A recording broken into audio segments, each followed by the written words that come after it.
Merci tout d'abord cette invitation. Alors, Renaud, moi, j'étais pas du tout au courant du sujet, en fait. Non, c'est une blague. En fait, c'est très paradoxal d'inviter un médecin et un cancérologue à parler de la mort, puisque en fait, l'ensemble de notre travail, notre carrière professionnelle est destiné à voir comment on peut contrecarrer quelque chose qui, il y a au début du siècle, au début du XXe siècle, était encore euh, assez fortement synonyme de mortalité, puisque au début du XXe siècle, on guérissait à peu près 10% des cancers. Aujourd'hui, on guérit à peu près 60% des cancers. Pour autant, la question se pose de manière vraiment importante. Alors, je me présente tout d'abord, effectivement, je suis donc Jean-Yves Blé, je suis un enfant de la Montélimar. Je suis oncologue de longue date. Depuis 40 ans, en fait, je comptais. Ça compte. Je suis professeur de médecine et directeur d'un centre hospitalier qui est un centre de lutte contre le cancer. Les centres de lutte contre le cancer qui ont été créés en 1945, en fait, au sortir de la guerre, mais qui ont une histoire souvent plus longue. Le centre Lombérard, on a fêté l'année dernière les 100 ans, 1923. Ce sont des centres qui sont dirigés par des médecins. Et ça fait, dans la situation actuelle de la crise du système de santé, c'est des établissements qui sont un petit peu particuliers de ce point de vue-là et qui probablement préfigurent quelque chose qu'il faudra faire évoluer. D'autres pays l'ont fait avant nous. J'avais quelques instructions sur les thèmes que je devais aborder. Évidemment, je les ai moyennement suivis, mais on va quand même voir un certain nombre de points. Et en fait, je voudrais séparer ma présentation en, au fond, trois grands chapitres. Premier chapitre que je qualifierais de biologique. La mort et la mort des êtres vivants et des cellules, c'est un élément qu'il est très important de comprendre pour la prise en charge des pathologies dont nous nous occupons et d'une manière générale. La mort est une des manières avec lesquelles notre organisme va résoudre cette contradiction qui est d'une croissance un peu permanente, d'un renouvellement permanent. Et un renouvellement permanent signifie qu'il faut effectivement éliminer les cellules qui n'ont plus de place dans l'organisme. Donc c'est vraiment un enjeu compliqué, cet équilibre entre vie et mort, mais qui est un équilibre biologique qui est très profond pour la cancérologie. C'est quelque chose qui est très important. Et donc le premier chapitre sera consacré à la biologie. Le deuxième chapitre qui est important aussi est d'essayer de vous montrer en quelques diapositives. N'ayez pas peur, les diapositives sont souvent un peu chargées, mais on va les voir tranquillement. Le deuxième chapitre est sur montrer dans quelle mesure les progrès sont en cancérologie tellement importants au cours des 10 dernières années qu'on a repoussé vraiment certaines limites qu'on n'imaginait pas repousser il y a encore 15 ans. Et ça, c'est un élément vraiment très important dans la réflexion sur l'axe thématique que nous avons aujourd'hui sur la mort. C'est quelque chose qui est vraiment important à intégrer parce que notre perspective et l'association traditionnelle que l'on fait entre cancer et mort est une perspective qui s'est vraiment profondément transformée. Et on dit souvent... la science, c'est une culture du doute. Du doute, c'est là, on doute dans le bon sens du terme. On dit, il est très très difficile, très souvent, d'affirmer des choses, en particulier d'affirmer est-ce qu'on peut guérir ou pas, quelle est l'espérance de vie. C'est souvent très difficile. En règle générale, il est à peu près impossible de donner des chiffres très précis.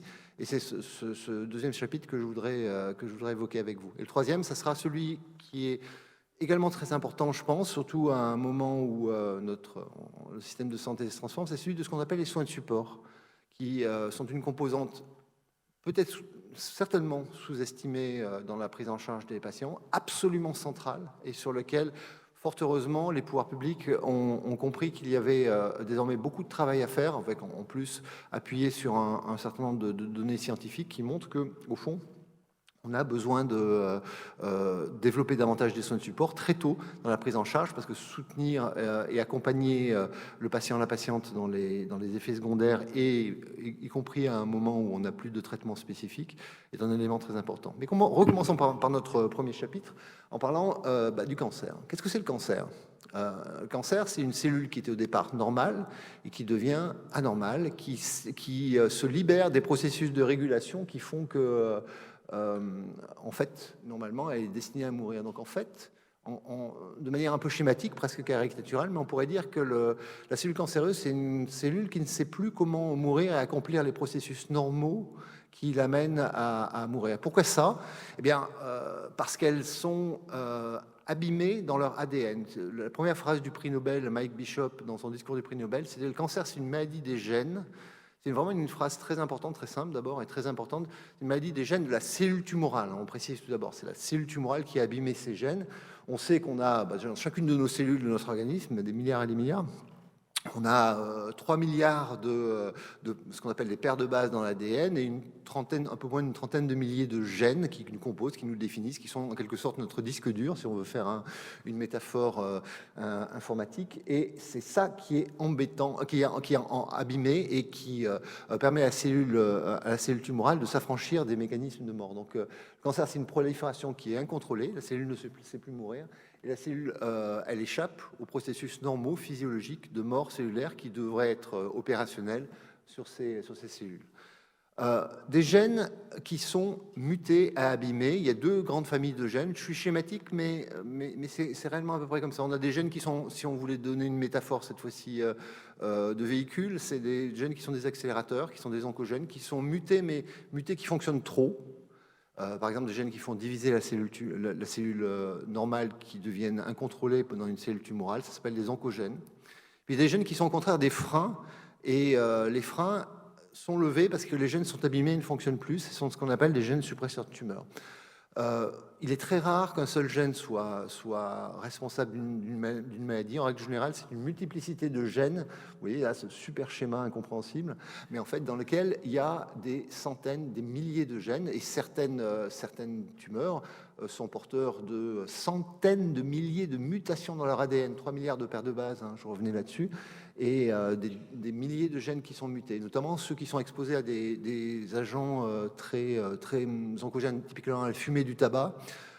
C'est quelque chose, c'est un chiffre qui frappe, mais une cigarette, c'est en moyenne, je crois, 250 mutations dans chacune des cellules de l'arbre bronchique. Une cigarette. Fort heureusement, notre organisme répare, mais le problème, c'est qu'au bout d'un certain temps, on ne sait plus réparer. Donc voilà ce qui se passe. La cellule, au lieu de s'arrêter là, eh ben, elle va franchir une limite qu'elle ne devrait pas franchir et elle commence à devenir, à envahir et à pouvoir donner des différentes métastases potentiellement. Ça, c'est la diapositive qui décrit pourquoi, comment la cellule tumorale change ses gènes, a muté ses gènes, a abîmé ses gènes. Ces accélérateurs que sont les oncogènes et ces freins que sont les gènes suppresseurs de tumeur, il peut être muté ou détruit de différentes manières. La liste est là, elle est importante. Parce qu'on va le voir tout à l'heure, ça a un impact direct sur le traitement. Comprendre pourquoi, donc là, c'est le lien, voici. Pourquoi et comment l'oncogène est activé, c'est fondamental actuellement dans la cancérologie de 2024 parce que très souvent le médicament va directement en découler. Mais revenons à notre question de la mort. Ce qui caractérise la cellule tumorale, c'est qu'elle est immortelle. C'est ce que me disait un des profs lorsque je faisais ma thèse de sciences. La cellule tumorale est immortelle. Il se reprenait immédiatement en disant, enfin bon, ouais, elle n'est pas plus immortelle que l'individu qui la cultive. En l'occurrence, on parlait de boîtes de pétri au laboratoire. Et en fait, il faut juste savoir manipuler les outils qui vont nous permettre de l'engager dans une mort qu'elle aurait dû continuer à savoir faire fonctionner. Cette mort cellulaire programmée, cette mort contrôlée qui fait partie de la physiologie, de la biologie des êtres pluricellulaires ou d'ailleurs multicellulaires que nous sommes, il y en a différentes. Il y en a une qui est très classique qui s'appelle l'apoptose. Alors c'est du grec, ça vient du grec, mais en gros c'est une mort qui est programmée. La cellule se suicide volontairement parce qu'elle est arrivée à un niveau de dégradation qui est tel qu'elle ne peut pas survivre, elle serait dangereuse. Et en fait, en grande partie, cette apoptose est défaillante dans les cellules cancéreuses et en fait en grande partie le fait qu'on ait une cellule cancéreuse qui survit, c'est qu'elle a échappé à ce mécanisme de suicide programmé qui fait partie de la physiologie et qui est ici abîmé dans les cellules cancéreuses parce que des gènes suppresseurs de tumeurs, des freins sont abîmés ou parce que des oncogènes l'empêchent de mourir alors qu'elle devrait mourir. Alors il y a plein de manières de mourir pour des cellules normales. Je vous cite les mots parce qu'ils sont là, il y a la nécrose, il y a l'autophagie, il y a l'apoptose, mais tous ces mécanismes sont en défaut dans les cellules tumorales et on voit que c'est une biologie qui est très complexe. La biologie de la mort de la cellule, c'est quelque chose de très très régulé. C'est évidemment finement régulé, sinon nous ne serions pas là pour en parler. Et chacun de ces mécanismes, chacun de ces gènes, chacun de ces protéines que vous voyez indiquées ici, qui ont des noms à coucher dehors, peuvent être mutés, inactivés ou au contraire suractivées dans les cellules cancéreuses. C'est bien ça la difficulté. Comprendre pourquoi, comprendre comment, c'est un des éléments que l'on a acquis au cours des 20 dernières années grâce au progrès de la génomique, et c'est quelque chose qui a changé la manière avec laquelle on est capable de traiter les cancers. Donc si on veut reschématiser notre affaire, on a des accélérateurs, on a des freins qui sont défaillants dans cette machine infernale qui est devenue la cellule cancéreuse, qui ne sait plus s'entretenir elle-même, c'est un autre élément très important, et qui en plus roule n'importe où. Le contexte, où est-ce que se situe cette cellule tumorale, dans quelle partie de l'organisme elle est et elle ne devrait pas être, sont des éléments clés. L'oncogénèse, c'est un processus multifactoriel. Ne croyons pas d'ailleurs en 2024 que nous avons tout compris. Nous sommes très loin d'avoir tout compris, mais nous avons compris quelques grands principes que l'on sait manipuler pour être capable d'intervenir dessus sur le plan thérapeutique. Et parmi ces principes, on a compris, on est capable de séquencer l'ADN de la cellule tumorale d'une manière incroyablement rapide. Donc je ne reviens pas sur ces chiffres que je vous ai indiqués, je montre quand même cette courbe qui est difficile à lire, mais que je vais vous expliquer en quelques instants. Le premier séquençage d'une cellule normale, 3 milliards de paires de bases, ça date du début des années 2000. Il a fallu 15 ans, 2 milliards et des centaines d'équipes pour faire une personne. Aujourd'hui, 2024, et ça coûtait, j'ai oublié, 2 ou 3 milliards. C'était début 2002. Aujourd'hui, 2024, 20 ans après, c'est 1 000 $ ou 1 000 €, c'est 24 heures, et ça peut se faire sur cellule par cellule, une cellule par cellule. Alors que là, ils avaient fait la séquence de l'ensemble des cellules. Donc on est dans un processus d'accélération qui est absolument incroyable. Vous vous rendez compte, c'est une réduction du coût et de la vitesse d'un facteur 10 puissance 6. Il n'y a rien dans toute l'histoire de l'espèce humaine qui ait été accéléré autant que ça, je pense. Aucun progrès techno n'a autant progressé. Mais le fait que ça soit possible de le faire pour 1 000 € en 24 heures, on fait un outil important, puisque je viens de vous dire que la compréhension des mécanismes d'échappement de la mort cellulaire, c'est avec ça que l'on va traiter les patients. Alors je vous passe les détails de comment on va faire la séquence. Ce qui est intéressant de voir, c'est qu'on a commencé par faire des séquences d'un seul gène, celui qu'on soupçonnait. Ça, c'est le milieu des années 2000. Ensuite, on a fait ce qu'on appelle des panels de gènes, une dizaine, puis maintenant 500. Et puis maintenant, on fait l'ensemble du séquençage du génome. Il y a des plateformes qui sont mises à disposition dans plusieurs pays, dont la France, qui permettent de faire un séquençage du génome. Alors, c'est un peu plus long que 24 heures, malheureusement, en routine, lorsqu'on le fait là. Mais technologiquement, c'est possible de le faire en 24 heures. C'est absolument le futur. Et ce futur a des conséquences. Ça n'existe pas en tant que tel le cancer du sein ou le cancer du poumon. En fait, il y a des, et le pluriel est ici vraiment important, il ne cesse de changer, il ne cesse d'augmenter. Il y a des cancers du sein, des cancers du poumon, qui sont définis individuellement par des gènes mutés qui sont différents de l'un à l'autre, de l'une à l'autre des classes. Vous me direz, chaque cancer est unique. Oui, mais non. On a quand même des groupes, mais ces groupes sont très petits. Et beaucoup de personnes, de manière un peu caricaturale, nous disent qu'au fond, la cancérologie, c'est un ensemble de maladies super rares. Des dizaines, des centaines probablement de cancers du poumon, des dizaines, des centaines probablement de cancers du sein. On les traite souvent un peu de la même manière, mais le progrès de la cancérologie des 10 dernières années, c'est essentiellement d'avoir compris que justement, il ne faut pas toujours les traiter de la même manière, et que cet objet complexe qui est la cellule cancéreuse est en train d'être fragmenté en de multiples petites entités qui vont avoir besoin de leur traitement. Mais on est en 2024, on n'a pas encore un traitement pour chaque gène muté, malheureusement. On a même peu de traitements actuellement actifs par rapport au nombre de gènes mutés. On se situe à peu près à 20%, c'est assez optimiste même à mon avis, de mutations que l'on qualifie d'actionnables, c'est-à-dire sur lesquelles on peut donner un traitement qui va avoir un effet très spectaculaire. Mais les chiffres augmentent.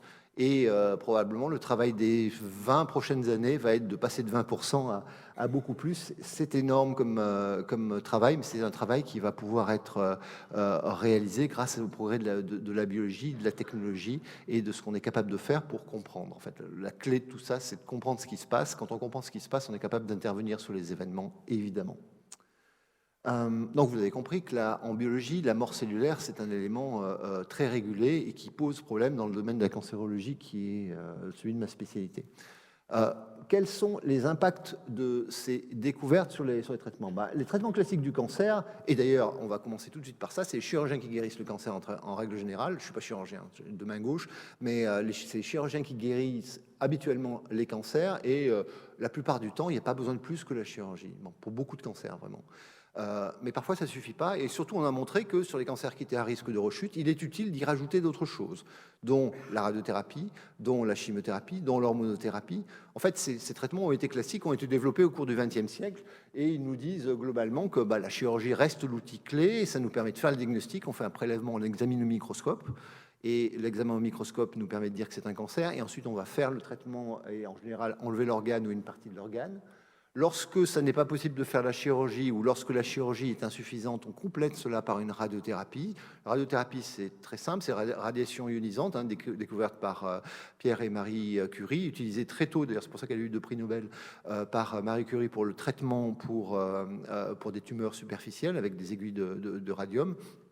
Et ça permet de réduire le risque que la maladie rechute, voire parfois, lorsque la chirurgie est impossible, de remplacer la chirurgie.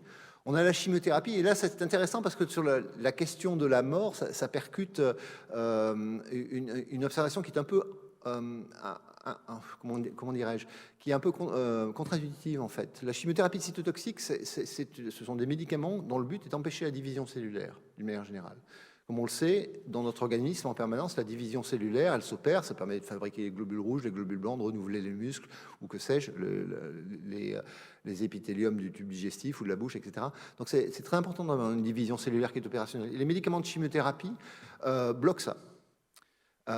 De manière très paradoxale, les cellules normales, qui ne sont pas abîmées par rapport aux cellules cancéreuses, réparent beaucoup mieux les dommages qui sont causés par la chimiothérapie. Mais les répares ont besoin de les réparer quand même. Donc les effets secondaires sont liés aux dommages de la chimiothérapie sur les cellules normales. Les cellules cancéreuses, très souvent, ne sont pas capables de les réparer. Et c'est ça qui fait le fameux effet différentiel. Donc on donne des produits qui sont en quelque sorte des poisons, souvent dérivés d'ailleurs de produits de la nature. Et ces poisons, les cellules normales savent réparer, mais les cellules cancéreuses n'y arrivent pas. Et c'est pour ça qu'on a cet effet différentiel avec la chimiothérapie. L'hormonothérapie, c'est autre chose. Un certain nombre d'événements biologiques dans notre organisme sont dépendants des hormones, on le sait bien. Certains cancers, pas tous malheureusement, mais certains cancers ont été démontrés capables de répondre à un blocage hormonal ou l'ajout de certaines hormones qui induisent même chose, à nouveau la cellule tumorale qui n'arrive pas à mourir, qui lui permettent de rentrer dans cette phase de mort. Donc ça, c'est les quatre traitements habituels, classiques du XXe siècle, de la cancérologie, depuis 2000 en fait. L'avènement, c'est les thérapeutiques ciblées. L'avènement, c'est les thérapeutiques ciblées, et vous le voyez ici, entre 2010 et 2015, c'était pas moins d'une centaine de médicaments nouveaux qui avaient été développés, construits, démontrés, actifs pour le traitement, non pas du cancer en général, mais de la mutation X présente dans le cancer Y, et avec donc ce qu'on appelle une fragmentation du cadre nosologique, c'est-à-dire des maladies qui se divisent en de multiples maladies, de multiples cancers du sein, de multiples cancers du poumon, qui vont aboutir à cette image que je vous ai déjà montrée, qui nous dit que en fait, seulement une partie des cancers sont actuellement accessibles à ces traitements, mais c'est une partie qui croît régulièrement. En fait, ce processus de fragmentation, il aboutit à quelque chose qui est assez important, et juste cette partie de la diapositive pour vous dire que certaines maladies cancéreuses sont vraiment tellement rares qu'il y en a 60 cas par an en France, ou 10 cas par an en France. Et on le sait parce que, grâce au progrès de la biologie moléculaire, on est capable de les traiter. Par exemple, pour des cancers du poumon qui sont avec une mutation d'un gène qui s'appelle ALK. Peu importe ce que c'est, mais c'est à peu près 0,8 à 1% des cancers du poumon. Je vous passe 10 ans de boulot, 15 ans de boulot. Très récemment, vient d'être sortie une étude qui montre que donner un bloqueur de cette protéine ALK chez les patients qui viennent juste d'être opérés évite de manière vraiment très significative le risque de rechute par rapport à la chimiothérapie qui était précédemment standard. Vous voyez que la différence des courbes de survie, qui est tout à fait considérable, enfin qui est même révolutionnaire, pour 0,8 à 1% des cancers du poumon. Tous les cancers du poumon n'en bénéficient pas. Et vous déclinez ça pour tous les cancers. Hein. Je prends l'exemple des cancers du poumon, et voici les différences que l'on a. On a des gains qui vont pouvoir s'observer sur des maladies encore plus rares. Ici, dans ce cas-là, c'est 0,1% des cancers du poumon à peu près. Donc 60 000 par an, ça fait une centaine de cancers du poumon candidats à ces traitements-là par an en France. C'est évidemment super rare.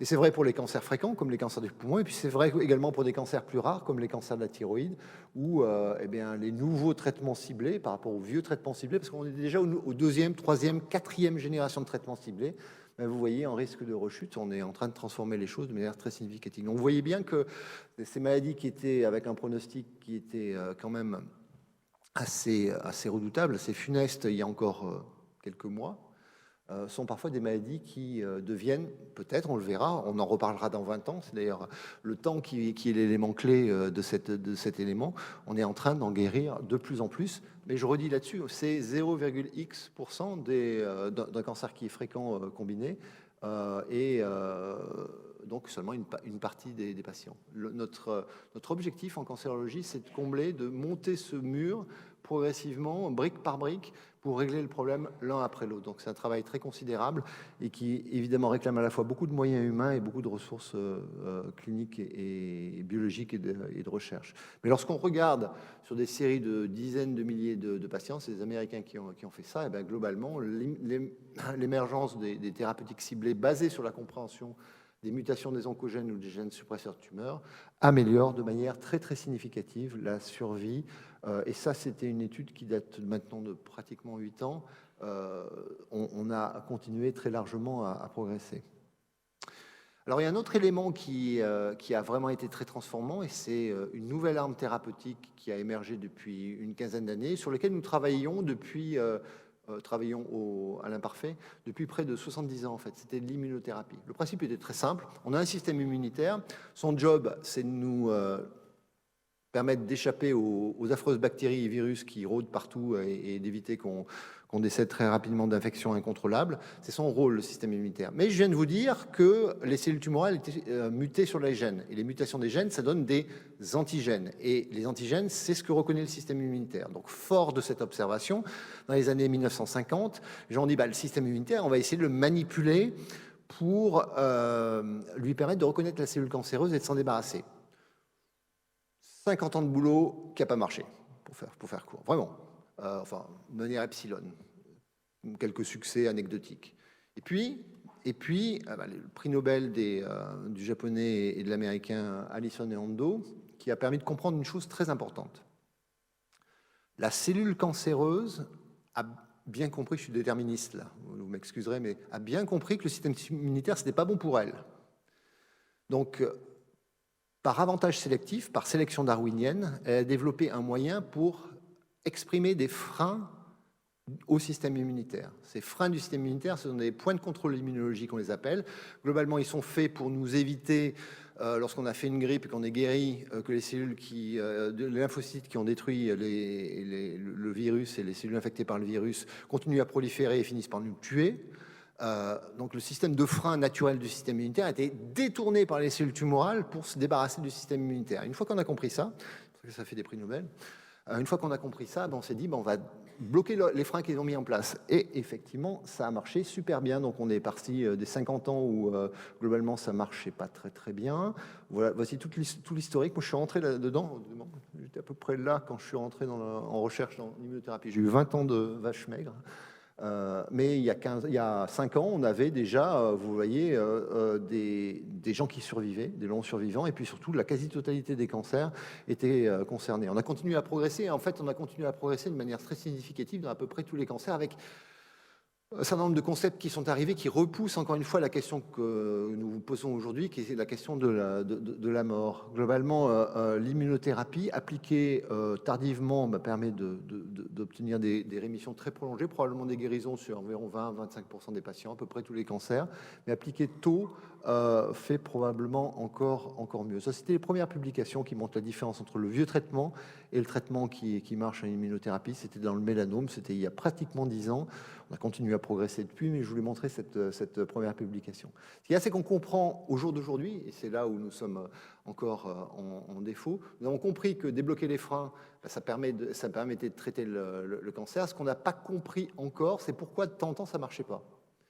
Il y a plein de raisons pour ça. Vous voyez les raisons exprimées sur cette diapositive. Soit le système immunitaire n'est pas là, soit la cellule tumorale a d'autres freins qu'on n'a pas encore découverts, soit probablement elle est sournoise et elle a développé des mécanismes pour éviter de mourir sous l'impact du système immunitaire. Bref, tout ça est en ordre de marche. Mais ce que nous avons compris en parallèle, c'est qu'il était probablement très utile d'utiliser cette arme très tôt, y compris pour certains cancers avant la chimiothérapie, pour certains cancers du côlon. Là, c'est à peu près 4% des cancers du côlon et du rectum qui ont des caractéristiques moléculaires qui permettent à l'immunothérapie seule d'être très supérieure à la chimiothérapie. Donc on améliore la survie en phase de rechute de la maladie et on améliore également les choses en phase très précoce de la maladie. Ça, c'est vraiment une révolution des 2 dernières années sur lesquelles on s'est rendu compte que l'application à certains patients, probablement de l'ordre de 2-3% des patients atteints de cancer, peut-être toute pathologie confondue, on ne sait pas encore très bien, mais l'application précoce d'une immunothérapie permet parfois de faire régresser complètement la tumeur, peut-être permettant de se passer de la chirurgie. Ça, c'est une question pour les 10 prochaines années. Cette transformation-là, qui s'adresse à plein de pathologies différentes, vous imaginez la révolution conceptuelle. Hein. Je vais commencer par vous dire que la chirurgie était le traitement de référence du cancer, et d'ailleurs il le restera pour les 100 prochaines années, c'est un des rares trucs dont je suis à peu près sûr. Je peux me tromper, mais pour quelques maladies, d'autres choses seront à faire avant, et notamment les thérapeutiques ciblées, mais également l'immunothérapie pour les raisons qu'on vient d'indiquer.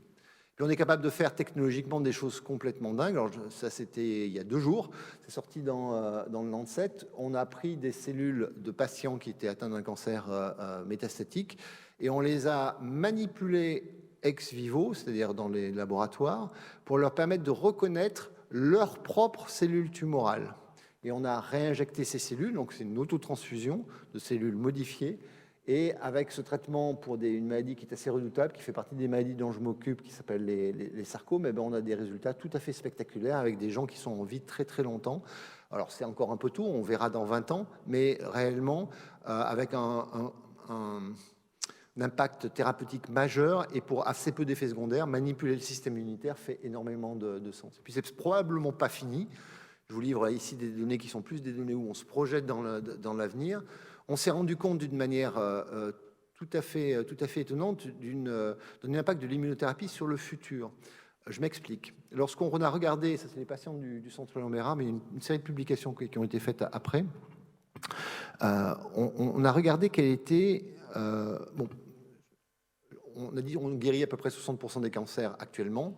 Un des problèmes des patients guéris, c'est qu'ils peuvent quand même faire des 2e, voire des 3e, voire des 4e cancers. Ça arrive, puisque évidemment on guérit un premier, on est comme tout le monde et on a du risque d'en faire d'autres. Ce qu'on a regardé, c'est est-ce que les gens qui avaient été traités par certains traitements pour leur premier cancer faisaient moins ou plus de cancers de second cancer. Et ce dont on s'est rendu compte, c'est qu'avec l'immunothérapie donnée pour le premier cancer, on prévenait, mauvais terme, on avait moins de 2e cancer observé dans la population qui avait reçu une immunothérapie. Comme si l'immunothérapie donnée pour le premier cancer permettait d'éviter le développement d'un 2e cancer. Vous imaginez l'impact colossal que ça peut avoir sur le plan de notre manière même de percevoir. Et pour répondre à la question, est-ce que c'est le cas, oui ou non, on est en train de faire une étude qui sera une étude potentiellement transformante, mais qui essaie d'éviter le développement de 2e cancer. J'ai oublié de vous donner l'incidence, c'est à peu près 7-8% des patients qui, à 5 ans, font un 2e cancer après avoir été guéris d'un premier cancer. Donc c'est vraiment très significatif. La cascade, l'avalanche, je devrais dire plutôt, des nouveaux traitements se poursuit et des médicaments dont vous avez entendu parler, avec, je ne vous cite pas les acronymes parce qu'ils sont incompréhensibles, mais retenez ADC, les antibody drug conjugates, c'est des combinaisons thérapeutiques ciblées et de chimiothérapie. On amène la chimiothérapie juste sur la cellule tumorale, C'est en train de transformer les choses. Il y a des dizaines, des centaines de médicaments qui sont à l'étude, également des médicaments compliqués d'immunothérapie. Le point important, et ce qu'il va falloir vraiment regarder dans les années à venir, c'est que tout ce qu'on a accompli, on l'a accompli au cours des 5 dernières années. Mais ce que l'on voit lorsqu'on reprend les premiers essais de thérapeutiques ciblés du début des années 2000, comme ceux qu'on avait fait sur ces pathologies que je traite, c'est que regarder la survie des patients sur le très long terme est également très instructif.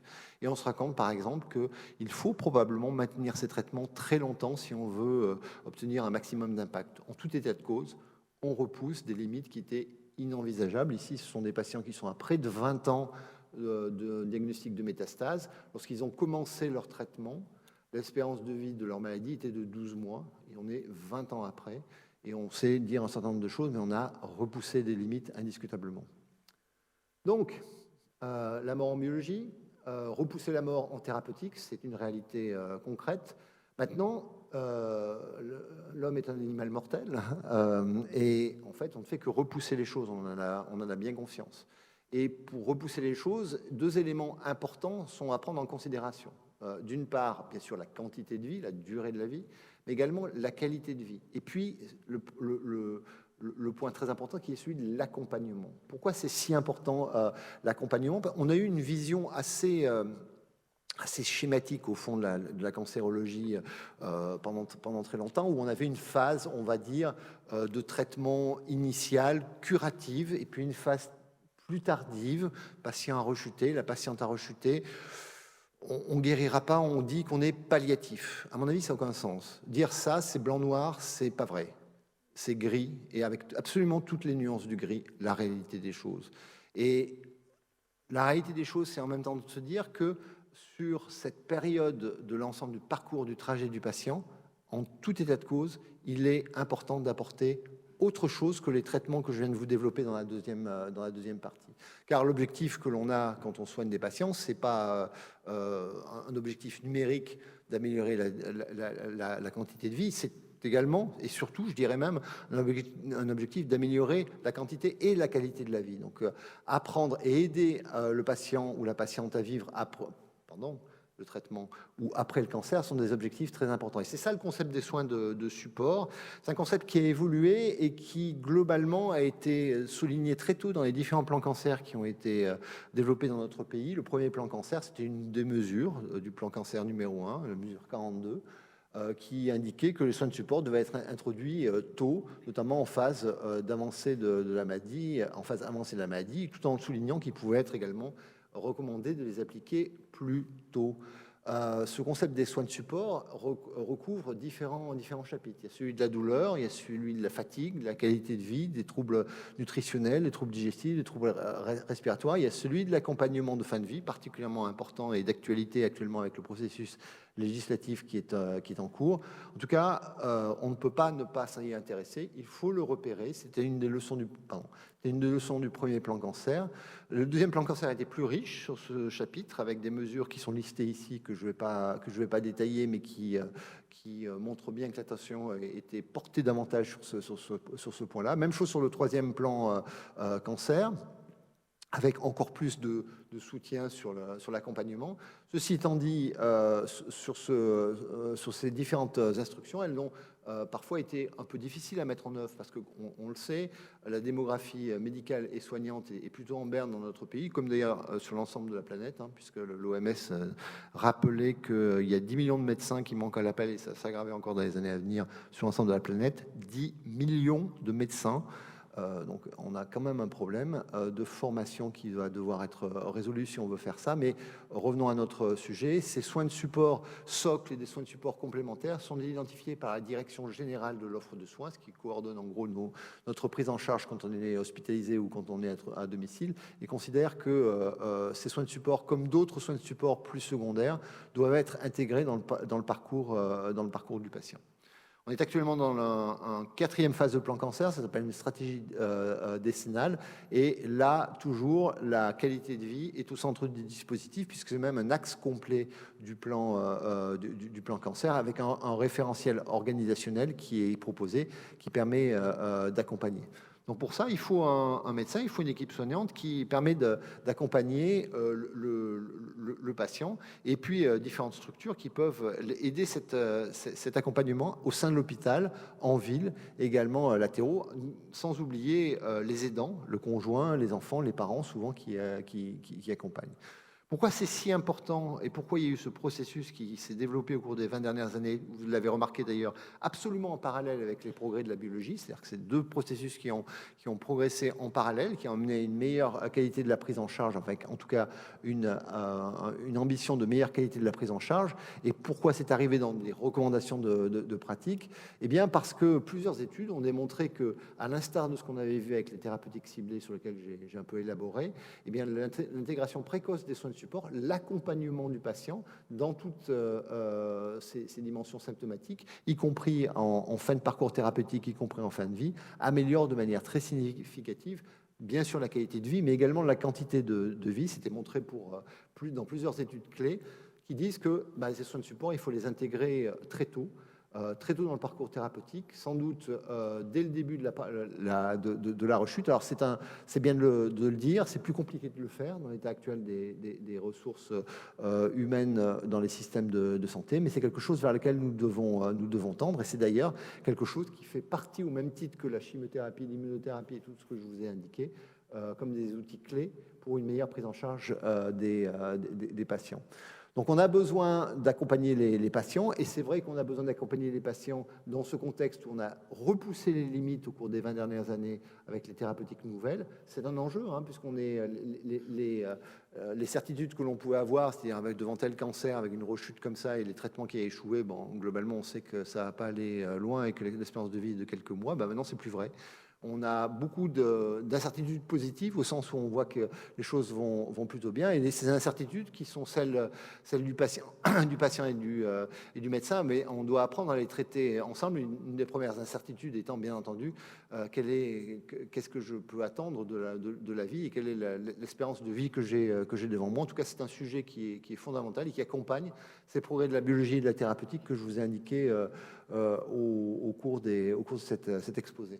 Je vais finir par une citation de Paul Valéry qui est à reprendre à notre compte. Je crois quand on est patient, quand on est accompagnant de patient, quand on est soignant, quand on est médecin, ce qui est simple, c'est toujours faux. Blanc-noir, c'est toujours faux. Ce qui ne l'est pas est inutilisable. Ça, c'est ce qu'on essaie de faire mentir pour Paul Valéry. C'était une citation qui était relative à la complexité de la science, en fait.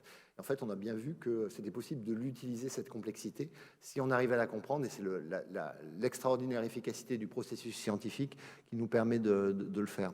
En somme, et là, ça sera ma deuxième et dernière citation, on va reprendre Churchill en disant que ce n'est pas la fin, c'est pas le début de la fin, mais c'est la fin du début dans tous les domaines que j'ai pu évoquer, c'est-à-dire la prise en charge, la compréhension de la maladie, la prise en charge adaptée et l'accompagnement du patient dans toutes ces dimensions. Ça sera ma conclusion. Le cancer, c'est une maladie des gènes et de la mort cellulaire. La cancérologie clinique vit une révolution actuelle qui se poursuit et qui prolonge la survie, qui a un certain nombre d'enjeux majeurs en termes organisationnels. Et pour finir, les soins de support précoces, y compris l'accompagnement de fin de vie, sont absolument essentiels si on veut réussir et à accompagner le patient dans les meilleures conditions possibles. Merci beaucoup de votre attention.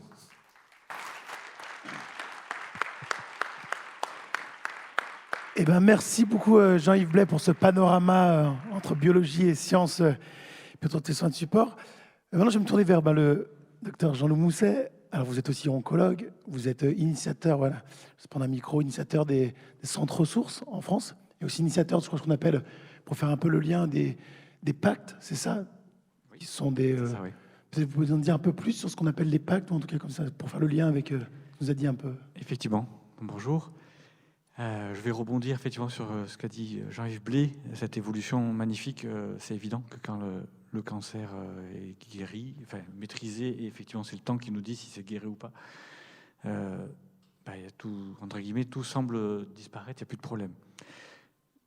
En réalité, il y a un aspect qui est souvent, que vous avez introduit là juste à la fin, Jean-Yves, c'est le retentissement sur l'être, et le fait que c'est une vie qui est bouleversée, la confrontation à la mort, au fond. Le cancer, ça nous confronte à la mort, à notre finitude, et auquel cas on est dans une question qui n'est pas psychologique, mais réellement une question de la condition humaine, et une question qu'on appelle existentielle, commune à tous les êtres de ce monde, qu'on soit esquimaux, d'Afrique du Sud, européens, quelle que soit sa religion. un homme ou une femme, on est confronté à la prise d'une conscience face au cancer de notre vulnérabilité, notre finitude. Et ça remet tout en question. Ça fissure, je dirais, l'être. Hein. Ça va mettre en péril des croyances que l'on a, des certitudes, des piliers, parce que les psychologues en parleront après. En tout cas, moi, en tant qu'oncologue, c'est sûr que ça a été tout de suite, donc moi, c'était à 30 ans, une nécessité de faire mon métier d'oncologue médical, proposer de traiter la maladie. Mais pour moi, l'objectif était vraiment de traiter l'être humain, donc de l'accompagner. Et c'était pas que de guérir de la maladie. Hein. On sait que la définition de l'OMS de la santé, c'est pas que le manque de, enfin, pas l'absence de problèmes physiques, c'est un bien-être physique, psychosocial.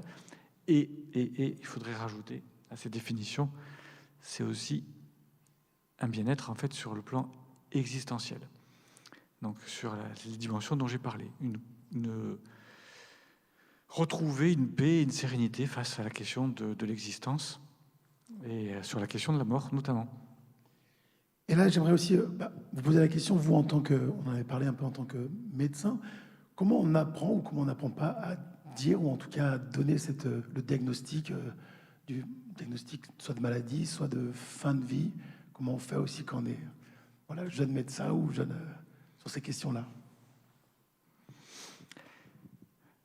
La difficulté pour nous médecins, vraiment, on défend la vie. Hein, donc, notre objectif, c'est que les gens soient vivants jusqu'au bout, jusqu'au dernier souffle, et qu'ils se sentent vivants. Et c'est possible. On peut vraiment vivre en paix, partir en paix. Alors récemment, j'ai accompagné une patiente que je suivais depuis mon internat, Éric Dudois, qui est dans la salle, qui est psychologue. On l'a accompagnée ensemble. Moi, j'étais interne à l'époque. Elle avait un sarcome métastatique, un ostéosarcome métastatique au poumon, oligométastatique, il y a peu de métastases. On pouvait arriver à la mettre en rémission, et c'est arrivé. Et 27 ans après, donc elle a récidivé en fait, des années après, et 27 ans après, elle est décédée. Et je raconte ça pour dire que c'est une histoire, enfin, quand on accompagne des patients, c'est une responsabilité et on part pour un long temps et on ne sait pas jusqu'à combien de temps. Et donc 27 ans avec cette patiente, c'est énorme. Et finalement, mon aide à la fin, ça n'a pas été pour elle, puisque le travail avait été fait, on était en confiance et on avait acté que c'était un moment terminé pour les soins. Et ça a été plus de terminer les choses avec sa famille.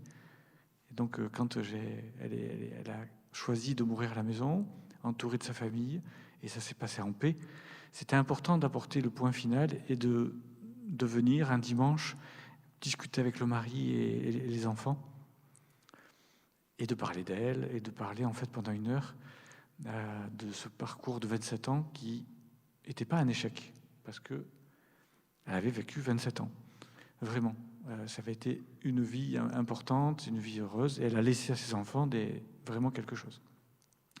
Donc pour moi, à ce moment-là, je suis oncologue, c'est pas un échec, je suis pas face à un échec de...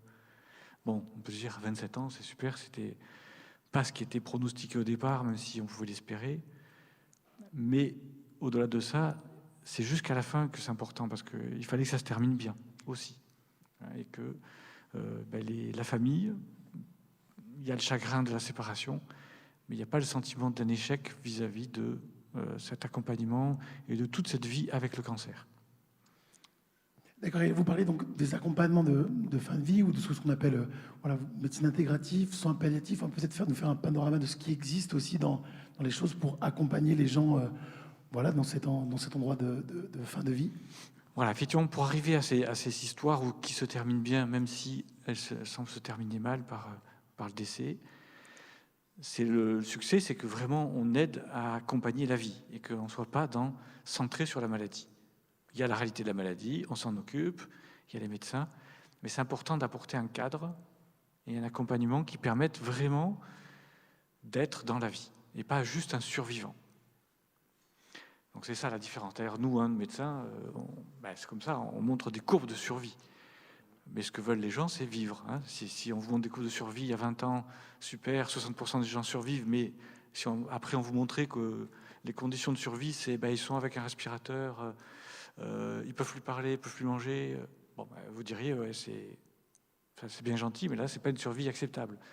Quand on parle de survie avec... j'ai une patiente récemment, là, on s'est vu, on a fait le point, ça fait 9 ans qu'elle a un cancer du poumon métastatique et qu'elle prend son comprimé de Tagrisso sans aucun effet secondaire, elle va super bien. Là, c'est une réussite absolue. Elle est guérie, je ne peux pas dire guérie, puisqu'elle prend un traitement, mais bon, elle vit bien, elle vit très bien. Donc, c'est une réussite absolue. Donc, mais j'aimerais dire que ça, il y a un médicament qui semble être miraculeux, mais qui, sur le papier, ne peut pas faire ce travail-là. C'est-à-dire que Tagrisso, ça ne marche pas à 9 ans. C'est pas vrai, enfin, sur le papier. Et cette patiente, elle a fait quand même un travail, elle a fait ce qui est fait aussi à Montélimar, elle a participé à un programme d'accompagnement thérapeutique, et ça joue un rôle important. Comme l'a montré Jean-Yves Blé, le fait de proposer des soins de support dès le début, ça améliore le pronostic. Et c'est pas miraculeux. Aujourd'hui, ce qu'on appelle la psycho-neuro-endocrino-immunologie nous démontre qu'il y a des voies.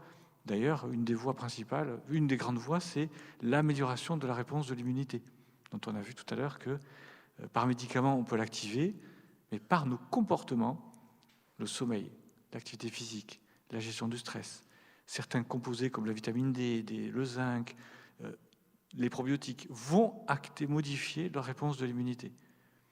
Et un des axes, enfin des éléments qu'on oublie sans cesse, c'est qu'un des stimulants les plus puissants de l'immunité, c'est le lien social. L'épuisement, le stress aussi. Donc on sait que les aidants, par exemple, qui ont tendance on dit à s'oublier, sont plus malades que les autres. Et on l'a démontré, ils ont une immunité qui sont déficientes, ils s'épuisent. C'est pas que le burn-out psychologique, c'est le burn-out de l'immunité aussi. Et donc proposer un accompagnement de ces gens, en leur proposant de devenir plus forts, et c'est ce qui est fait à Ressources avec le programme d'accompagnement thérapeutique, où sur une année, on va les aider à apprendre à mieux gérer le stress, on va les aider à mieux manger, à mieux bouger, à mieux dormir, à mieux comprendre pour mieux agir, donc à travers des enseignements, et c'est ce qu'on fait aujourd'hui finalement, on parle de la mort, mais au fond, on va débroussailler comment mieux vivre pour arriver plus sereinement à ce moment de la mort. Quand on propose tout ce programme, et qu'en plus on le met dans un travail en groupe, où on déclenche une intelligence collective, 1 + 1 = 11, eh bien on aboutit à ces résultats que je viens de parler, de cette patiente qui est 9 ans après, toujours là, parfaitement bien, d'une Jocelyne que je montre souvent, qui a vécu 10 ans avec un cancer du pancréas métastatique, et qui allait tellement, entre guillemets, bien, malgré les chimiothérapies qu'elle suivait. Juste, Jocelyne, elle avait reçu 130 cures de chimiothérapie. 50 cures FOLFIRINOX, pour ceux qui connaissent. En recevoir 6, c'est déjà pas mal. Elle était capable de subir, si je puis dire, ces traitements, mais elle savait, elle les subissait pas, elle venait pour les recevoir parce qu'elle savait que ça fonctionnait. Mais ça ne l'a pas empêché d'aller au Canada, d'aller une semaine à Las Vegas, 2 semaines après une séance de chimiothérapie, sans assistance médicale, sans assurance même, tout court. Et donc, c'est des patientes, elle était devenue même la référente et la coordinatrice de la crèche du centre ressources à Aix. Donc, c'était pas du tout qu'une patiente et pas qu'une survivante. Elle était devenue une amie du centre. Voilà. Et quand 10 ans après, je me rappelle très bien de cette soirée, un soir, donc elle est hospitalisée, elle n'est pas bien, on voit bien que ça ne va plus, que les traitements ne fonctionnent plus. Donc elle me pose la question clairement, elle me dit « Bon Jean-Loup, est-ce qu'il y a encore quelque chose à faire, un traitement à faire ?» Je dis non, là, je pense vraiment que j'ai aucun traitement qui peut te donner de l'intérêt, même sur le plan des symptômes. Et donc vraiment, on était dans une situation où j'avais l'impression d'être avec une Indienne qui me dit maintenant c'est bon, je vais dans la montagne et je vais m'offrir à la nature, c'est bon. Donc c'est ce qui a été décidé à ce moment-là. En sérénité, elle avait vécu plus de 10 ans. J'aime bien rappeler que c'était pas un secret, elle avait un amant de plus de 10 ans de moins qu'elle. Donc elle avait vraiment vécu même pendant ces 10 ans. Mais là, c'était terminé, c'est bon, c'était bien. Et on pouvait tirer le rideau. Et là, pas d'échec pour moi. Hein, c'est juste merveilleux, je parle avec elle avec de l'émotion, mais aussi, sincèrement, c'était pas qu'une patiente, hein, c'était devenu une amie et une vraie relation. Hein, c'est ce qu'on construit souvent en tant que médecin avec des patients, évidemment avec le temps. Et c'est ce qui augmente la richesse, parce que là, tu l'as suggéré tout à l'heure, la notion de l'optimisme et de l'espoir, elle est importante. C'est aujourd'hui même un démontré, hein, quand il y a de l'espoir apporté par le médecin, et en tout cas qui est acté et reconnu par le patient, il y a une meilleure espérance de vie. Alors ça ne veut pas dire qu'on doit mentir, on doit rester dans la réalité, mais l'important c'est quand même de préserver la vie, vraiment d'être dans... Vous êtes vivant là maintenant, hein, et c'est ça qu'il faut savoir préserver sans être dans un mensonge, mais il faut arriver à présenter les choses. On y est, on est dans la vie, on reste dans la vie, et l'objectif c'est ça.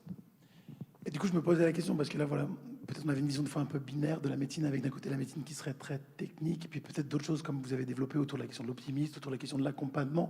Et vous direz que maintenant, ces deux choses vraiment en médecine, ce qu'on appelle la médecine intégrative, vraiment travaillent vraiment ensemble. C'est quelque chose qui est plutôt développé, ou c'est plutôt des choses que vous, médecins, de votre rapport, vous avez décidé en tout cas de développer parce que vous êtes intéressé?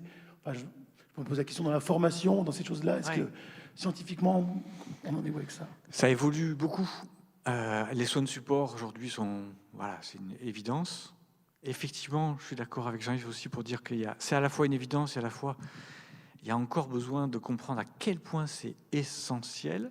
Mais je vais donner un exemple, par exemple, c'est que on voit quelqu'un, je vois encore malheureusement des patients qui viennent me voir. J'ai vu une équipe qui m'a parfaitement managé sur le diagnostic et qui m'ont annoncé un cancer du pancréas et qui m'ont dit que j'en avais pas pour longtemps. Ils ont été parfaits dans tout le... Vraiment, franchement, il n'y a rien à dire sur la rapidité de diagnostic, de l'accompagnement. Mais au moment du diagnostic, il manque cette réalité de dire... moi, avec Jocelyne, j'avais dit clairement, elle m'avait posé la question, alors j'ai quoi et du coup, quelle est mon espérance? Je dis, c'est un cancer du pancréas métastatique. Si tu vas regarder les statistiques, elles sont mauvaises. Sur le plan statistique, c'est 12, 15 mois, avec certains traitements, peut-être 18 mois d'espérance de vie. C'était il y a plus de 10 ans. Hein. Mais ça, c'est le pronostic, il faut être clair sur le plan scientifique, sur le traitement à lui tout seul. Avec les données des traitements d'il y a 10 ans. Parce que là, on est 10 ans après. Donc, si on est honnête, à la fois, il y a une réalité d'un risque réel. Peut-être tu peux mourir. Il y a un danger. Le traitement peut mal marcher. Dans les 2 ans, il y a un risque de décès fort dans les 2 ans. Une réalité. Mais en même temps, tout ce qu'on vient de dire sur ces chiffres, c'est des chiffres d'hier. Demain, il y a peut-être l'immunothérapie dans le cancer du pancréas. Elle n'est pas disponible aujourd'hui, mais demain, peut-être que ça marche. Demain, on a peut-être une thérapie ciblée. Donc, on va faire le mieux maintenant, se donner les meilleurs moyens. Et ensuite, il est toujours oublié quelque chose quand on donne ces chiffres. Ce que je viens de dire, l'espoir, l'accompagnement joue un rôle. Et donc, ces chiffres-là, et moi je prends la méta-analyse de 2019, David Spiegel, qui reprend tous les accompagnements structurés, efficaces pour aider les gens, comme celle qu'a montré, et ça fait partie des études, effectivement, eh bien, on améliore en moyenne de 29% le pronostic. Donc déjà, les chiffres que je t'ai donnés de 12 à 15 mois, il faut rajouter 29%. Et ça encore, c'est une moyenne. Peut-être que tu es dans ceux qui sont les plus forts, entre guillemets, et tu vas peut-être trouver d'autres moyens. Donc je dois être dans cette réalité du risque. Et du coup, elle a dit, OK, il y a quelque chose qu'elle n'avait jamais fait et qui était essentiel pour elle de faire. Elle a adopté sa nièce, qui pourtant avait 50 ans, qui avait 15 ans de moins qu'elle, elle avait 63 ans à l'époque. Et c'était quelque chose qu'elle n'avait jamais voulu faire, j'avais toujours repoussé.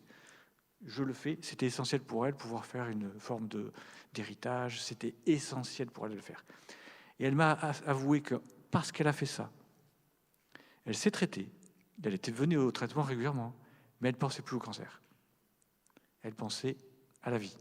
Je dois accomplir ça. En accomplissant ça, il y avait une forme de sérénité. Si je meurs, j'ai fait ce que j'avais à faire. Et ça, je me tourne vers Nancy parce que c'est ce qui se travaille dans les groupes de parole. C'est prévu de parler de la mort, comme aujourd'hui, dans les groupes de parole.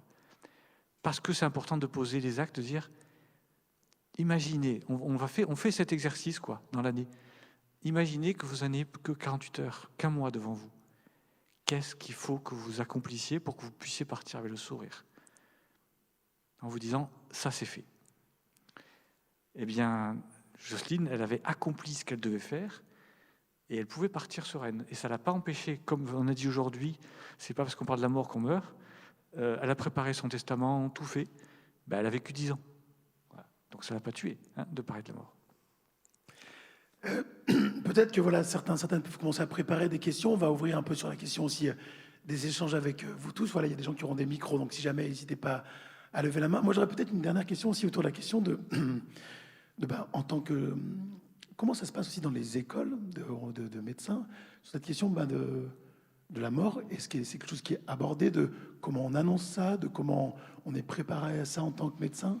Ou est-ce que c'est des choses qui se préparent sur le tas ou dans la formation? Il y a déjà des choses autour de ces questions. Enfin, voilà, vous n'êtes peut-être pas forcément de la même génération, peut-être, je ne sais pas. Alors après, ça serait intéressant voilà. que j'arrive dise, parce qu'il est plus au fait, moi, de la formation et des programmes, des nouveaux programmes. Moi, peut-être que, tiens, je suis en train de rentrer, là, je vais parler à Montpellier d'oncologie intégrative dans un DU de santé intégrative, je ne sais pas exactement d'ailleurs. Enfin, je vais intervenir. Donc, tiens, c'est nouveau, comme vous demandez d'intervenir. Moi, je sais que je me suis formé dès le début en lisant Elisabeth Kubler-Ross, que je n'avais pas appris effectivement, et qui a été la pionnière des soins palliatifs au fond. Alors encore une fois, ces mots terribles et débiles français, où on traduit, on prend les mots anglais et on les traduit en français. Moi, je trouve ça dommage. Il y a plusieurs exemples. Il y a à la fois des mots qui ne sont pas très bien sur le plan de traduction, palliatif, pallier. Ça veut dire qu'on fait un truc qui...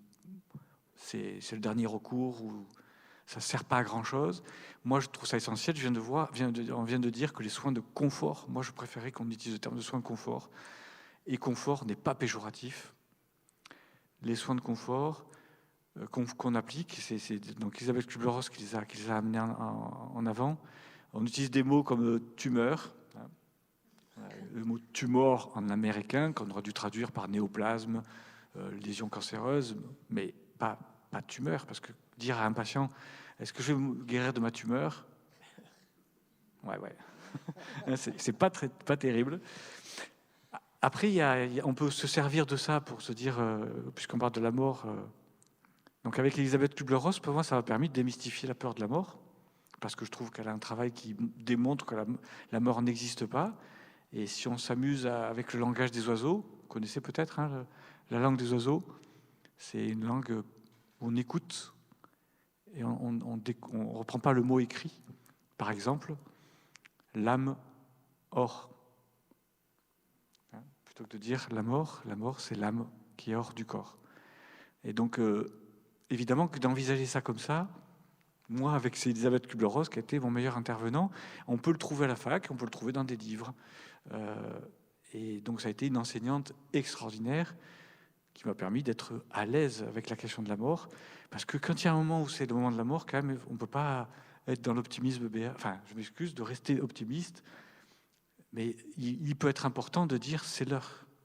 Et justement, ma première expérience d'interne, j'en avais parlé avec toi, ça a été, j'arrive, quand on est interne, on est responsable de tant de patients, on a un secteur, et ben on me dit, tiens, il y a un monsieur, il est dans le coma, enfin, je devais le voir, et en fait, lui, il était dans le coma. Bon, j'avais rien à faire, mais il y avait son épouse à côté, et je la regarde, et je parle un peu avec elle, et elle, manifestement, elle ne comprenait pas qu'il était en train de mourir.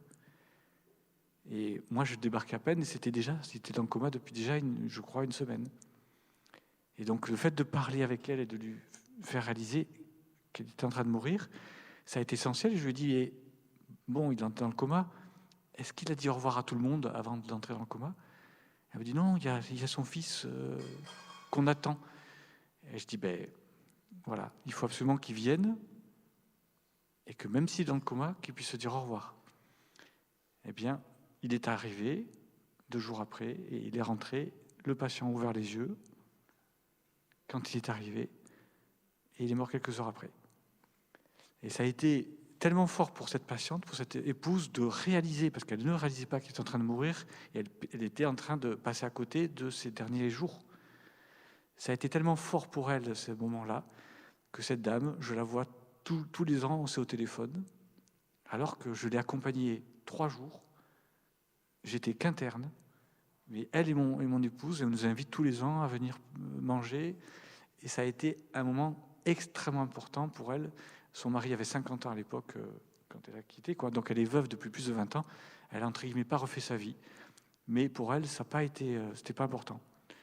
Donc, juste pour voilà, montrer à quel point c'est important ces derniers moments, et que c'est important aussi de dire ce qui est en train de se passer, et que si nous, médecins, soignants, on est confortable avec le fait de la mort, et que c'est un moment important, qu'il faut vivre le plus en conscience possible, et le plus en sérénité possible, eh bien, on joue notre rôle d'accompagnant de la vie.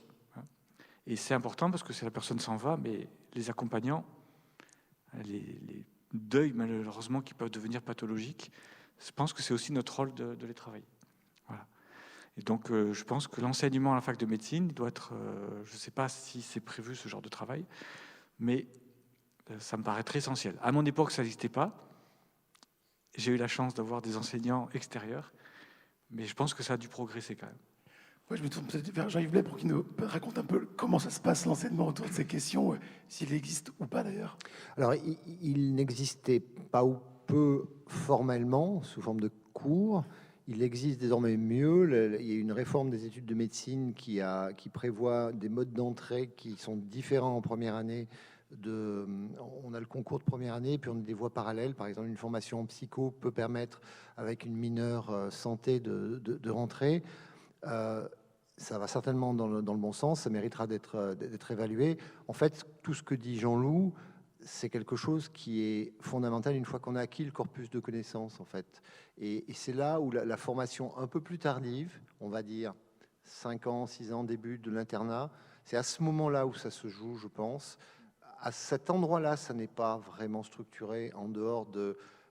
c'est indispensable pour un certain nombre de spécialités, dont la cancérologie, mais pas que, d'avoir une formation. C'est souvent une formation que je qualifierais un peu comme des artisans, expliquer comment ça fonctionne. On n'est pas tous doués de la même manière, c'est assez évident, mais on peut tous progresser et tous, avec tout ce qui a été dit, comprendre que en fait l'objet, c'est pas d'avoir peur de parler de la mort, elle est omniprésente, c'est la manière avec laquelle on en parle.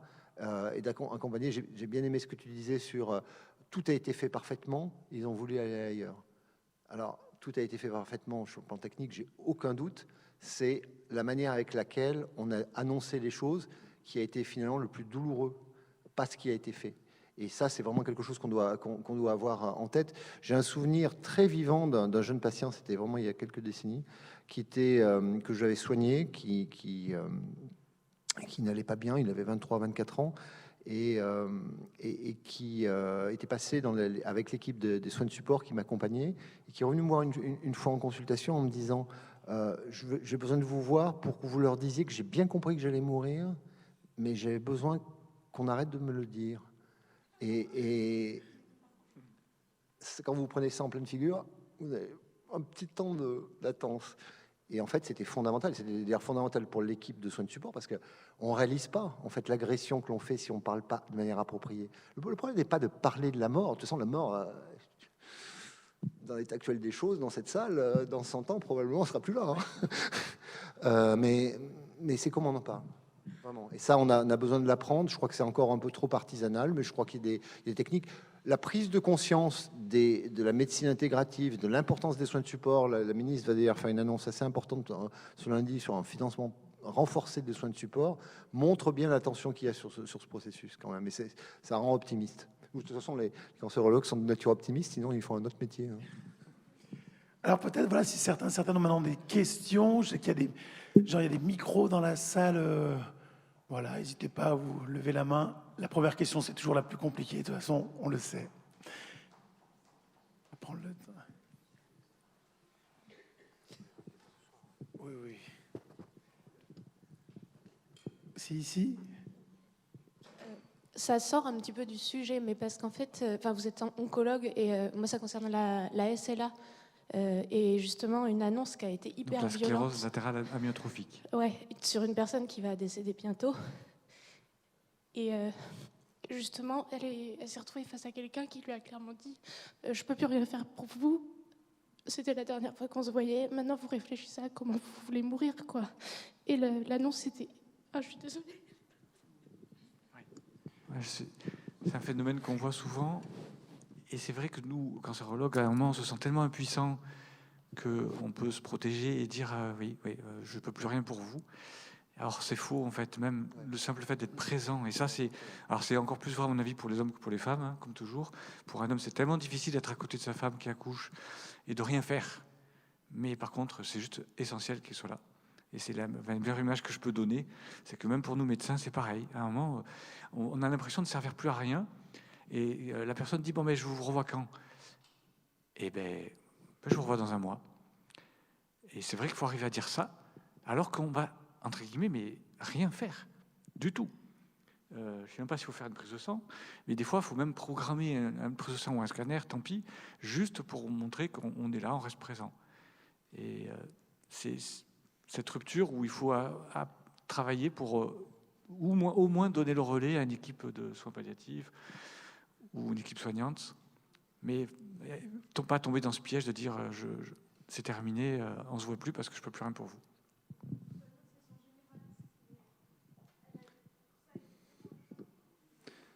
Ouais, c'est son médecin généraliste pour autant. Ouais, c'est vraiment, en fait, dans ce cas de figure, la réponse, c'est la présence. On ne peut pas être présent. D'abord, pour la SLA, tu m'as dit évidemment redoutable. Beaucoup de maladies sont comme ça redoutables et ont un pronostic qui sombre à court terme. Mais en même temps, on sait qu'on ne sait pas. Stephen Hawking a une SLA. Hein, il a vécu 30 ans et c'était complètement imprévisible. Alors, bien entendu, des cas exceptionnels ne font pas la règle. La seule règle, c'est la présence et l'accompagnement, qu'elle soit par une équipe ou par le médecin au départ. D'ailleurs, c'est le patient qui doit choisir. D'autres questions, d'autres réflexions? Oui, moi c'était juste une réflexion. On fait là, je suis gastro-onco à Montélimar. On fait des progrès, mais énormes, exponentiels, comme vous l'avez dit, en médecine, notamment en cancérologie, avec des molécules de plus en plus onéreuses, et c'est bien normal, vu les efforts de recherche qu'il y a et l'argent qu'il faut dépenser pour déjà les fabriquer, et d'autant plus qu'elles s'adressent à très peu de patients. Donc, évidemment, la rentabilité, elle est divisée par le nombre de patients pour un laboratoire, hein, c'est comme ça, même si on ne parle pas de bénéfices. Donc, des traitements de plus en plus complexes, des traitements de plus en plus adaptés, une implication médicale qui est en baisse, il ne faut pas se le cacher. Il n'y a pas moins de médecins maintenant qu'il y a 10 ans, il y en a plus. Mais le temps médical est en énorme baisse. Actuellement, on estime qu'un médecin sur 4 travaille à temps plein. Le temps plein d'un médecin, c'est 45 heures. Et que sur ce temps plein médical, 90% ont plus de 55 ans. Donc la réalité, c'est que pour remplacer un médecin généraliste, il faut 2 jeunes. La réalité, c'est qu'on a de moins en moins de médecins qui restent au même endroit pendant 5, 10, 15, 20 ans. Ils sont là 2 ans. Et puis comme, entre guillemets, si j'ose dire, des chasseurs de primes, ils vont ailleurs. Et puis ils vont avoir ailleurs. Et ils ont un temps, et c'est peut-être tout à fait honorable, pour leur famille, pour leur entourage, pour leur activité ludique, de plus en plus important. Donc il y a un déficit médical qui va être majeur. On a des familles qui explosent, une société dans laquelle on est dans l'instant. On est donc dans la consommation. Les religions sont en baisse majeure, donc on est dans l'instantanéité, dans les réseaux sociaux, etc. Il y a des patients qui n'ont pas des dents. Il y a des patients qui n'ont pas des dents. Il y a des patients qui, étant trop âgés, les personnes âgées, il y a 50 ans, finissaient leur jour dans leur famille. Plus personne, quasiment plus personne ne meurt pas à l'hôpital. Donc il y a une réflexion, à mon avis, qui va être majeure par rapport où on a une finitude, on est tous mortels, on va donc guérir du premier, du deuxième, du troisième cancer, mais on va tous finir par mourir. Donc des dépenses de santé qui vont devenir majeures, et tant mieux, mais il y aura des choix donc à faire. À côté de cela, je ne vais pas partir des désordres de la famine, des désordres mondiaux, de la guerre qui va tuer des millions et des millions de personnes, etc. Mais ce que je veux dire, c'est qu'il est très important d'en parler, mais qu'on a un temps médical qui malheureusement est en baisse. Le dispositif d'annonce, il faut normalement, lorsqu'on vous annonce un cancer, que vous soyez aussi vu par une infirmière dédiée, etc. On n'en a quasiment pas à Montélimar. Il faut que si vous avez un certain âge, vous soyez vu par un oncogériatre. On n'a pas d'oncogériatre à Montélimar. Donc si vous voulez, il y a une théorie. On doit faire des réunions de concertation d'oncologie. On ne peut pas décider de votre traitement tout seul, il faut en décider par équipe. J'essaie d'organiser ça depuis 20 ans. On est de moins en moins nombreux aux réunions de concertation, où parfois je suis en accord avec moi-même et je décide donc du cancer qu'il faut faire. Voilà. Donc du coup, si vous voulez, on fait d'énormes progrès. C'est pour ça que le centre ressources et notre centre sont essentiels. Parce que la partie médicale et théorique, l'intelligence artificielle sera capable de nous la donner. Quasiment, en tout cas, au-dessus de la moyenne, du niveau moyen d'un médecin. Mais tout ce qui est à côté, la médecine intégrative, le fait d'être là, le fait d'annoncer que l'on est donc à la fin des soins, eh bien, il faut revoir les gens après. Parce qu'à partir du moment où c'est posé, l'entretien s'arrête. Il y a un blocage qui se fait au niveau du cerveau, au niveau du patient et au niveau de son entourage. Il ne peut plus rien entendre. Il faut donc le revoir dans un deuxième temps. Parce que même si vous passez 10 minutes, un quart d'heure, 20 minutes après, ça n'a faire que passer. Vous avez dit au patient, vous allez mourir. Vous avez un cancer. L'entretien s'arrête là. Même si on reste une demi-heure avec le patient.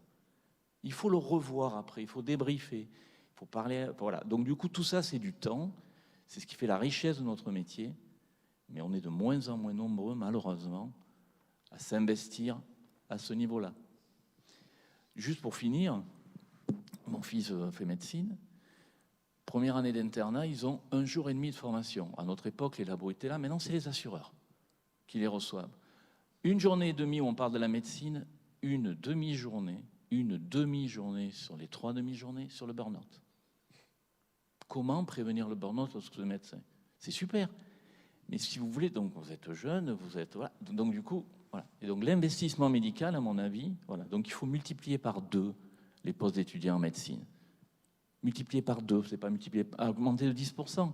Parce que de toute façon, le temps médical va diminuer. Les gens, on est dans une société de loisirs où on travaille de moins en moins. Et donc de ce fait-là, le temps passé auprès de nos patients va ne faire que diminuer. Et la demande explose. Moi, je m'excuse, mais j'avais besoin de le dire. Ouais, merci en tout cas. Ouais, bon. Alors, peut-être, voilà, ça nous fait dire que voilà, si certains manquent de vocation, c'est peut-être le moment de faire médecine. Voilà. Ouais, en fait, c'est très important. D'abord, c'est pas 2. Sur Unicancer, notre combat, c'est 4. Parce que 2, c'est déjà fait. Et c'est pas assez. C'est 4. C'est factuel numérique, donc complètement d'accord. Et au-delà de cette, et je crois que c'est entendu par les politiques. Maintenant, la mise en œuvre est une autre question. Il y a un autre point qui me paraît presque plus important, très compliqué, et on n'a pas de manière de le résoudre, mais c'est ce que notre génération, je ne vous vois pas, mais j'ai l'impression qu'on est à peu près la même, a bossé souvent 80, 90 heures par semaine, et plutôt content. Pas eu de burn-out trop, j'en avais plutôt nettement moins dans ma génération que dans la génération actuelle.